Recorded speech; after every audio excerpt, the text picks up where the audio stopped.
4ാം ക്ലാസ്സിലെ താരീഖിലെ 5ാമത്തെ പാഠം 5 ഉപരോധം.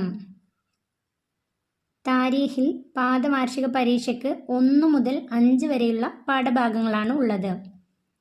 ഈ പാഠം വരെയാണ് പാദവാർഷിക പരീക്ഷയ്ക്കുള്ളത്. നമുക്ക് പാഠം നോക്കാം. പരിശുദ്ധ ദീൻ പ്രബോധനം ചെയ്യുന്നതിൻ്റെ പേരിൽ മക്കയിൽ ഖുറൈശികൾ നബിയെയും അനുയായികളെയും പല വിധത്തിലും ഉപദ്രവിച്ചുകൊണ്ടേയിരുന്നു. പരിശുദ്ധ ദീൻ പ്രബോധനം ചെയ്യുന്നതിൻ്റെ പേരിൽ, ഇസ്ലാമിലേക്ക് ജനങ്ങളെ ക്ഷണിക്കുന്നതിൻ്റെ പേരിൽ മക്കയിലെ ഖുറൈശികൾ നബിയെയും അനുയായികളെയും പല വിധത്തിലും ഉപദ്രവിച്ചുകൊണ്ടേയിരുന്നു. കഴിഞ്ഞ പാഠത്തിൽ നാം പഠിച്ചു രഹസ്യ പ്രബോധനം. ആദ്യത്തെ 3 വർഷക്കാലം രഹസ്യമായിട്ടായിരുന്നു പ്രബോധനം. അതിനുശേഷം പരസ്യമായി ഇസ്ലാമിലേക്ക് ജനങ്ങളെ ക്ഷണിക്കാൻ തുടങ്ങി. അപ്പോൾ ഖുറൈശികളിൽ നിന്നും പല വിധത്തിലുള്ള ഉപദ്രവങ്ങളും മുസ്ലിങ്ങൾക്ക് നേരിടേണ്ടി വന്നു. പക്ഷേ നബി സല്ലല്ലാഹു അലൈഹി വസല്ലമയും സ്വഹാബത്തും പ്രബോധനത്തിൽ നിന്ന് പിന്മാറിയില്ല. ഖുറൈശികൾ പല വിധത്തിൽ ഉപദ്രവിച്ചെങ്കിലും നബിയും സ്വഹാബത്തും പ്രബോധനത്തിൽ നിന്ന് പിന്മാറിയില്ല. ഇസ്ലാമിലേക്ക് ജനങ്ങളെ ക്ഷണിച്ചുകൊണ്ടിരുന്നു. ഖുറൈശികൾ നബി സല്ലല്ലാഹു അലൈഹി വസല്ലമയുടെ രക്ഷകർത്താവായ അബൂ ത്വാലിബിനെ ചെന്ന് കണ്ടു. നബി തങ്ങളുടെ സംരക്ഷകനായ അബൂ ത്വാലിബിനെ, നബി സല്ലല്ലാഹു അലൈഹി വസല്ലമയുടെ പിതൃവ്യനായ അബൂ ത്വാലിബിനെ ചെന്ന് കണ്ടു. 8 വയസ്സ് മുതൽ നബി തങ്ങളുടെ സംരക്ഷണം അബൂ ത്വാലിബിന്റെ ചുമതലയായിരുന്നു. ഖുറൈശികൾ അബൂ ത്വാലിബിനെ ചെന്ന് കണ്ടു. തങ്ങൾക്ക് മുഹമ്മദിനെ വിട്ടുതരണം എന്ന് അവർ ആവശ്യപ്പെട്ടു. മുഹമ്മദിനെ അവർക്ക് വിട്ടുതരണമെന്ന് അവർ ആവശ്യപ്പെട്ടു. അബൂ ത്വാലിബ് അത് നിരാകരിച്ചു. അതോടെ ഖുറൈശികൾ യോഗം ചേർന്ന് നബി സല്ലല്ലാഹു അലൈഹി വസല്ലമക്കും കുടുംബത്തിനുമെതിരെ ഉപരോധം പ്രഖ്യാപിച്ചു. ഖുറൈശികൾ യോഗം ചേർന്ന് നബിക്കും കുടുംബത്തിനുമെതിരെ ഉപരോധം പ്രഖ്യാപിച്ചു. അവർ അത് എഴുതി കഅബയിൽ തൂക്കുകയും ചെയ്തു. ഒരു പേപ്പറിൽ എഴുതി കഅബയിൽ തൂക്കുകയും ചെയ്തു. ഉപരോധം എന്ന് പറഞ്ഞാൽ നബി തങ്ങൾക്കും കുടുംബത്തിനും അതുപോലെ ഇസ്ലാമിലേക്ക് വന്ന ആർക്കും തന്നെ ഒരു സാധനങ്ങളും, അവരുടെ പൈസ കൊടുത്താൽ പോലും അവർക്ക് ഭക്ഷണ സാധനമോ മറ്റ് ഒരു വിധത്തിലുള്ള സാധനങ്ങളും കൊടുക്കാൻ പാടില്ല. അങ്ങനെ അവരെ ഉപരോധിച്ചു. ഖുറൈശികൾ അവർക്കെതിരെ ഉപരോധം പ്രഖ്യാപിച്ചു. ഉപരോധം വന്നതോടെ നബി സല്ലല്ലാഹു അലൈഹി വസല്ലമക്കും കുടുംബത്തിനും വീട് വിട്ട് ഒരു മലഞ്ചെരുവിലേക്ക് മാറേണ്ടി വന്നു. ഈ ഉപരോധം വന്നതോടുകൂടി നബി സല്ലല്ലാഹു അലൈഹി വസല്ലമക്കും കുടുംബത്തിനും അതുപോലെ കൂടെ ഉണ്ടായിരുന്ന മുസ്ലിങ്ങൾക്കും വീട് വിട്ട് മലഞ്ചെരുവിലേക്ക് മാറേണ്ടി വന്നു. സ്ത്രീകളും കുട്ടികളും എല്ലാം ഉണ്ടായിരുന്നു. ഷീബു അബീ ത്വാലിബ് എന്ന മലഞ്ചെരുവിലാണ് അവർ താമസിച്ചിരുന്നത്. 3 വർഷക്കാലം ആ മലഞ്ചെരുവിൽ അവർ താമസിച്ചു. മതിയായ വെള്ളവും ഭക്ഷണവുമില്ലാതെ അവർക്കവിടെ 3 വർഷത്തോളം കഴിഞ്ഞുകൂടേണ്ടി വന്നു. അവിടെ മതിയായ വെള്ളമോ ഭക്ഷണമോ ഉണ്ടായിരുന്നില്ല. ആ സമയത്ത് അവർക്ക് കഴിക്കാൻ ഭക്ഷണം പോലും ഉണ്ടായിരുന്നില്ല. സ്ത്രീകളും കുട്ടികളും ഉണ്ടായിരുന്നു. നബി തങ്ങളുടെ മക്കളടക്കം കുറേ കുട്ടികൾ അവരുടെ കൂടെ ഉണ്ടായിരുന്നു. പക്ഷേ അവർക്ക് പോലും ഭക്ഷണം ഉണ്ടായിരുന്നില്ല. പച്ചിലകൾ പോലും ഷീബു അബീ താലിബ് എന്ന മലഞ്ചെരുവിൽ വെച്ച് അവർ ഭക്ഷിച്ചിട്ടുണ്ട്. അവസാനം ഖുറൈശികൾ തന്നെ മനം നൊന്ത് ഉപരോധം പിൻവലിച്ചു.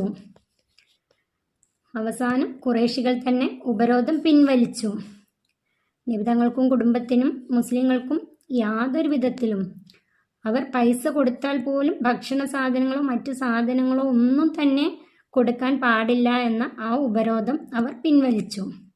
അതിനാൽ നബി കുടുംബം നിസ്സഹകരണത്തിൽ നിന്ന് രക്ഷപ്പെട്ടു. അങ്ങനെ നബിയും കുടുംബവും നിസ്സഹകരണത്തിൽ നിന്ന് രക്ഷപ്പെട്ടു. താമസിയാതെ അബൂ ത്വാലിബിന് രോഗം ബാധിച്ച് അദ്ദേഹം മരണപ്പെട്ടു. ഷീബ് അബീ ത്വാലിബ് എന്ന മലഞ്ചെരുവിൽ താമസിക്കുന്ന സമയത്ത് മതിയായ ഭക്ഷണമോ വെള്ളമോ പോലും ഉണ്ടായിരുന്നില്ല. അവിടെ നിന്നും തിരിച്ചു വന്നപ്പോൾ അബൂ ത്വാലിബിന് രോഗം ബാധിച്ചു. അദ്ദേഹം മരണപ്പെട്ടു. അദ്ദേഹത്തിൻ്റെ മരണത്തിൻ്റെ 3-ാം നാൾ ഖദീജ റളിയല്ലാഹു അൻഹായും വഫാത്തായി.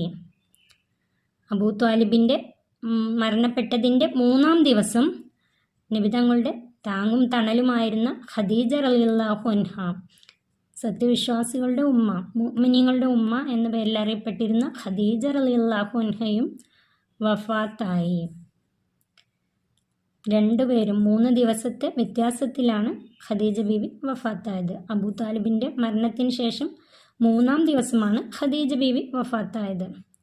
നബി തങ്ങൾക്ക് അന്ന് 50 വയസ്സായിരുന്നു. പിതൃവ്യൻ്റെയും പത്നിയുടെയും ദേഹവിയോഗം നബി സല്ലല്ലാഹു അലൈഹി വസല്ലമയെ ഏറെ വേദനിപ്പിച്ചു.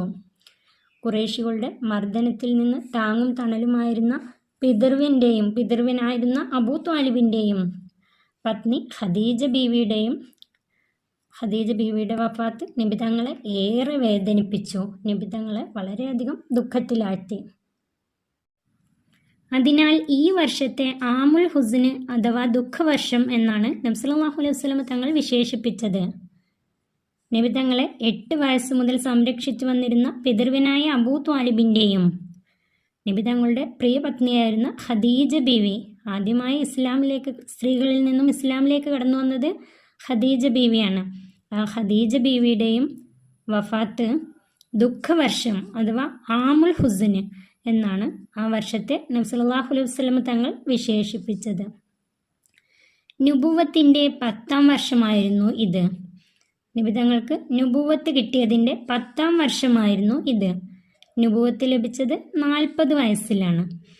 50 വയസ്സിലായിരുന്നു നബി തങ്ങളുടെ പിതൃവ്യൻ്റെയും അതുപോലെ ഖദീജ റളിയല്ലാഹു അൻഹയുടെയും വഫാത്ത്. തദ്രീബാത്ത്, ഈ പാഠത്തിലെ പഠന പ്രവർത്തനങ്ങൾ. കാരണം വിവരിക്കാം. 1. ഖുറൈശികൾ നബി സല്ലല്ലാഹു അലൈഹി വസല്ലമക്കും കുടുംബത്തിനുമെതിരെ ഉപരോധം ഏർപ്പെടുത്തി. അതിൻ്റെ കാരണമാണ് എഴുതേണ്ടത്.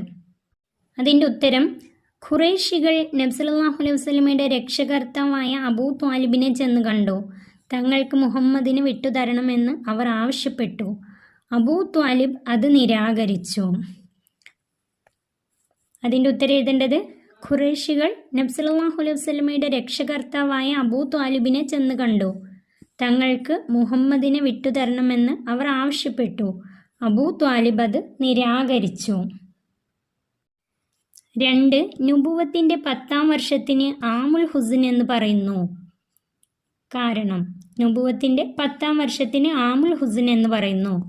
കാരണം അതിൻ്റെ ഉത്തരം എഴുതേണ്ടത്: പിതൃവ്യൻ അബൂ ത്വാലിബിൻ്റെയും പത്നി ഖദീജ റളിയല്ലാഹു അൻഹയുടെയും ദേഹവിയോഗം നബി സല്ലല്ലാഹു അലൈഹി വസല്ലമയെ ഏറെ വേദനിപ്പിച്ചു. പിതൃവ്യൻ അബൂ ത്വാലിബിൻ്റെയും പത്നി ഖദീജ റളിയല്ലാഹു അൻഹയുടെയും ദേഹവിയോഗം നബി സല്ലല്ലാഹു അലൈഹി വസല്ലമയെ ഏറെ വേദനിപ്പിച്ചു. അതിനാൽ ഈ വർഷത്തിന്, നുബുവത്തിൻ്റെ 10-ാം വർഷത്തിന് ആമുൽ ഹുസ്ന് എന്ന് പറയുന്നു. ഉത്തരം പറയാം. 1. എത്ര വർഷമാണ് നബി സല്ലല്ലാഹു അലൈഹി വസല്ലമക്കും കുടുംബത്തിനും മലഞ്ചെരുവിൽ കഴിയേണ്ടി വന്നത്? അതിൻ്റെ ഉത്തരം 3 വർഷം. 2. ആരാണ് നബി സല്ലല്ലാഹു അലൈഹി വസല്ലമക്കും കുടുംബത്തിനുമെതിരെ ഉപരോധം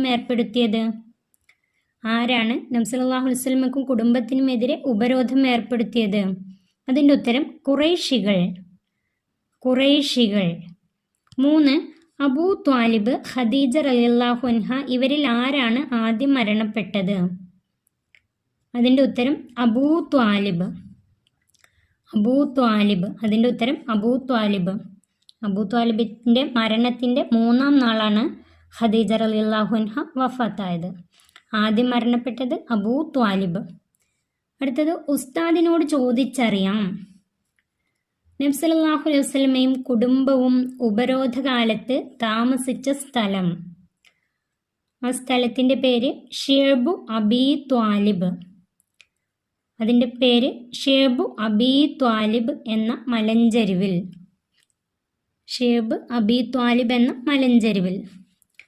3. ഓർമ്മിച്ചെടുക്കാം. അതിൽ ഒന്നാമത്തെ: